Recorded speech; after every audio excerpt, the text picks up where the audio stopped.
Hello everyone, I'm Derek Phillips, General Manager of Majestic Park here in Hot Springs, Arkansas. For our September update, we want to feature our 4K drone footage from Mr. Bob Nagy. Let's check that out.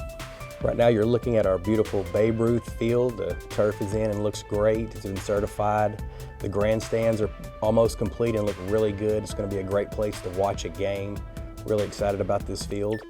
Now you're looking at our youth field, so all that turf is in as well and really looking good. And we're so pleased with everything, with the lights and the dugouts and the large plaza area. You see there's a great place for seating. Lots of space there for everyone to watch games.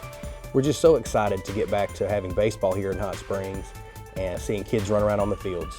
We really hope you enjoyed the amazing drone footage. We can't wait to have our park open. For more information, go to our Majestic Park Facebook page or visit majesticpark.org. See you for the next update.